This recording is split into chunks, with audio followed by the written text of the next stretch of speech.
commence. C'est un plaisir pour moi de vous retrouver à ce rendez-vous de l'information. Francine Kouadio, experte internationale en médecine de l'habitat, a été l'invitée de Don Clamabalo dans l'entretien du dimanche d'hier. Vous suivrez le résumé dans cette édition à quelques jours de la commémoration des défunts.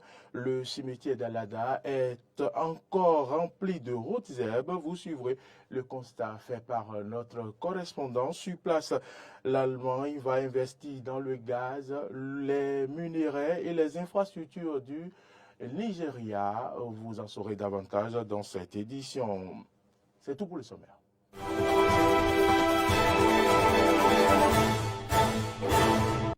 Merci à toutes et à tous de nous préférer et bienvenue dans ce journal. Nous démarrons donc par Alada. Dans quelques jours, les défunts auront droit à une attention particulière dans les différents endroits où ils se reposent. Du côté du cimetière d'Alada, pour l'heure, rien n'a encore changé car les tombes sont encore entourées de routes herbes. C'est du moins le constat fait par notre correspondant Kekeli Ojo. À seulement quelques heures de la commémoration de nos chers défunts, voilà à quoi ressemble leur lieu de repos éternel dans la ville d'Alada. Si l'on sait que le cimetière public ne doit pas être entretenu, à quoi bon dépenser des centaines de mille dans la réalisation des tombeaux? Cette négligence laisse à penser qu'une fois disparus, nous oublions nos parents défunts. Et c'est après peut-être une année que l'on fait semblant de se souvenir d'eux en allant allumer une bougie sur le tombeau. En tout cas, en Afrique, au Bénin, les morts ne sont pas morts. Crois qui croira. Bonne fête de Toussaint à chaque Béninois et Béninoise. Et comme nous en avons l'habitude, nous espérons que dans quelques jours, le cimetière fera peau neuve. Maintenant, parlons de votre émission, l'entretien du dimanche, qui a reçu, comme je l'annonçais en titre, Francine Kouadio, experte internationale en médecine de l'habitat. Avec elle, il s'est agi de comprendre davantage cette discipline qui s'occupe du cadre de vie. Elle a été reçue par Don Clamabalo. Suivez ici le résumé que nous propose grâce à Valérie. La médecine de l'habitat, une discipline que développe Dame Francine Kouadio, ivoirienne d'origine. Mais que peut-on comprendre du terme? Qui dit médecine, qui dit un corps. Absolument. Qui dit une recherche, qui dit une guérison. Okay. Donc pour moi, la maison ou le bâtiment est comme un corps humain qui a besoin des attentions particulières et des soins adéquats. Le soin, c'est pas parce que seulement qu'il y a maladie ou il y a problème, mais on peut prévenir et on peut éviter. D'accord. Et la médecine liée au bâtiment, c'est toute une science.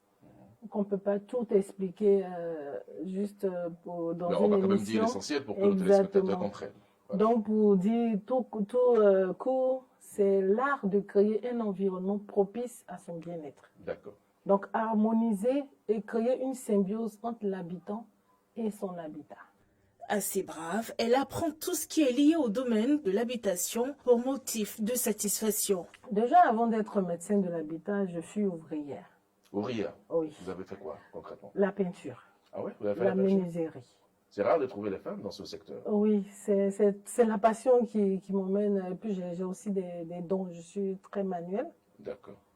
La peinture, la menuiserie, parce que moi-même je faisais mes propres têtes de lit et j'habillais, je montais les lits pour des clients. J'ai fait aussi l'électricité, le carrelage. Je n'étais pas satisfaite parce que je voulais maintenant commencer à décorer.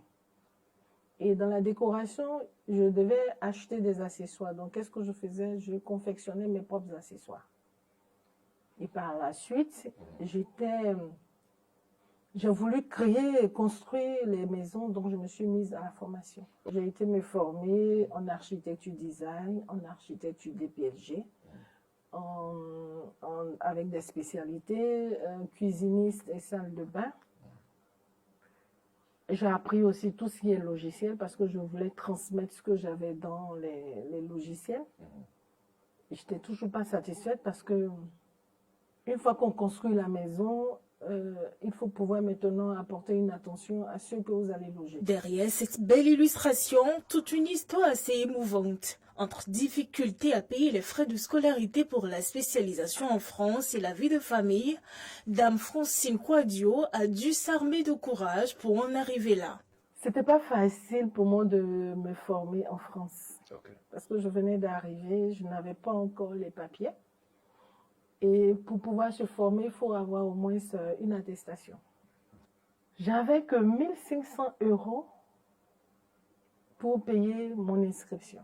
Chaque fois, on me disait, mais madame, qu'est-ce qui se passe? Il faut payer le reste de la scolarité. Je dis, attendez. Et continuer, malgré qu'on me mettait de temps en temps à la porte. Et je me battais pour mes enfants.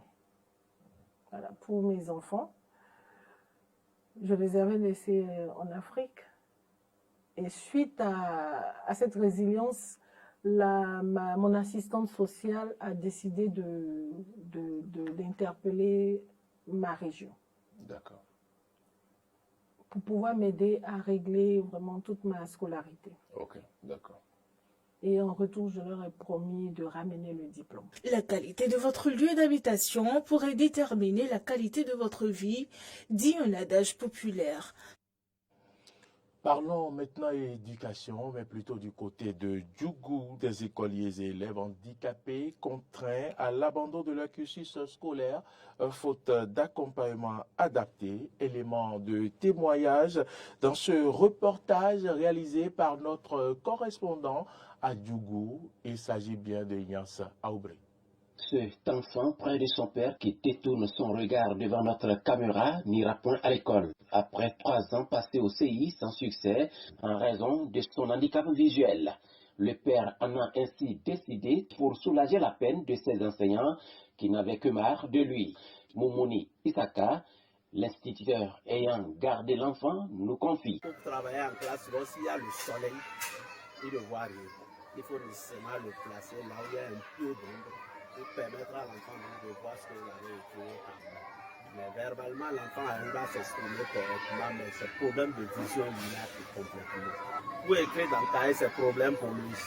Des fois, même vous le remettez le cahier, il faut être à côté de lui.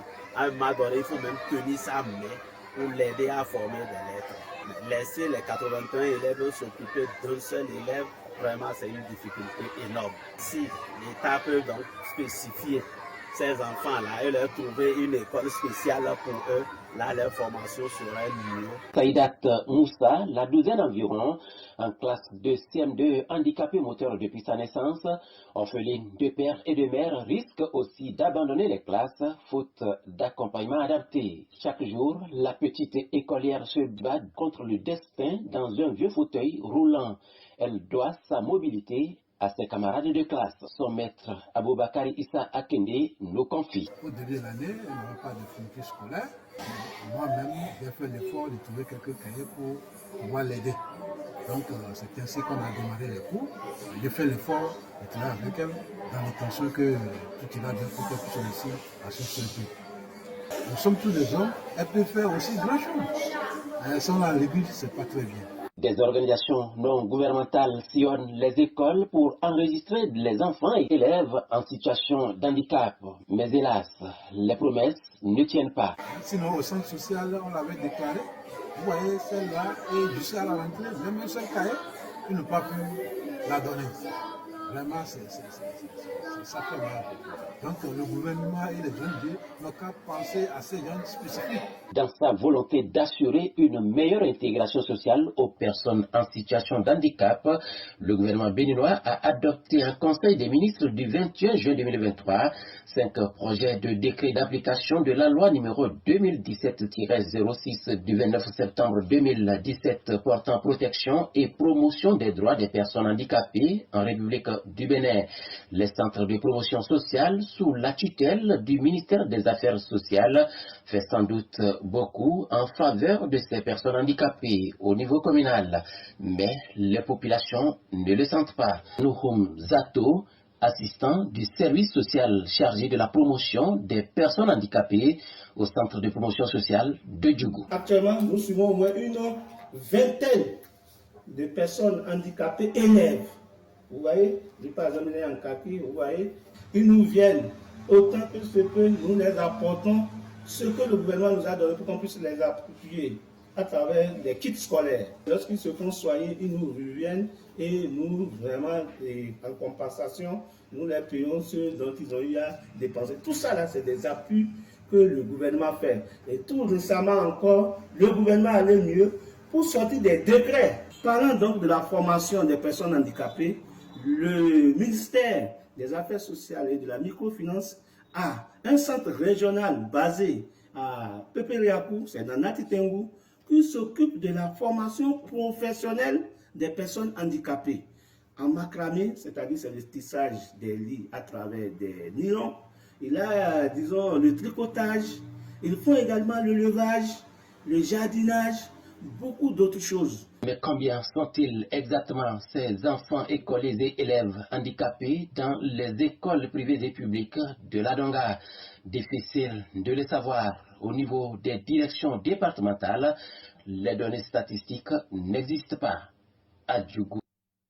Hors de nos frontières à présent, l'Allemagne va investir dans le gaz, les minerais bien sûr, les infrastructures du Nigeria. C'est ce qu'a annoncé le chancelier allemand Olaf Scholz lors d'une visite en Afrique saharienne. Le correspondant de RT nous donne plus d'informations. Suivez. Derrière moi se trouve le quartier général de la CEDEAO, la communauté économique des États de l'Afrique de l'Ouest. Le chancelier allemand Olaf Scholz a rencontré des représentants de l'Alliance régionale ici, peu de temps après s'être entretenu dimanche avec le président nigérian Bola Tinubu dans la résidence présidentielle. Scholz est en visite de 2 jours au Nigeria. Peu après sa rencontre avec la CEDEAO, le chancelier s'est adressé aux journalistes. Il a déclaré que l'Allemagne a promis 81 millions d'euros pour soutenir la société pacifique et inclusive, pour résoudre les problèmes liés au changement climatique, à la transition énergétique, au développement économique durable et au secteur de la santé dans l'Afrique de l'Ouest. Cette dernière intervention porte le soutien de l'Allemagne à la CEDEAO à près de 500 millions d'euros au cours de la dernière décennie. Le chancelier a également affirmé que l'Allemagne continuerait à travailler avec la CEDEAO pour lutter contre l'insécurité, les coups d'État, les déficits infrastructurels et pour contribuer au développement social et à l'électrification. Le voyage d'affaires au Nigeria du chancelier vise à renforcer les relations bilatérales entre les pays. C'est sa première visite depuis que Bola Tinubu a pris ses fonctions en mai. Les thèmes des prochains entretiens entre le chancelier et le président Tinubu ne sont pas encore connus. Mais ce premier a déclaré plus tôt que les autorités allemandes se tourneraient vers le Nigeria en ce qui concerne le gaz naturel. Il a dit qu'il y avait, je cite, « de plus en plus de coopération et d'investissement avec le producteur de pétrole chef de file d'Afrique. Le Nigeria dispose de la réserve de gaz la plus grande d'Afrique, qui représente 33% des réserves de gaz sur le continent. L'Allemagne a emporté de grandes quantités de pétrole brut du Nigeria, mais pas de gaz. Le pays cherche donc à alimenter son économie et à promouvoir la transition énergétique. Scholz se rendra lundi à Lagos pour une conférence d'affaires germano-nigériane. Il se rendra ensuite au Ghana. Madame, Monsieur, c'est ici que se referme ce journal. Merci à toutes et à tous de l'avoir suivi. L'information, vous le savez, continue sur nos différentes plateformes, YouTube, Facebook, Twitter et sur notre site internet www.bd-eden.tv. Vous retrouvez demain à 8h, bien sûr, Ahmed Arekwa pour votre émission matinale, Maté d'Eden. Bonne suite de nos programmes et bonsoir.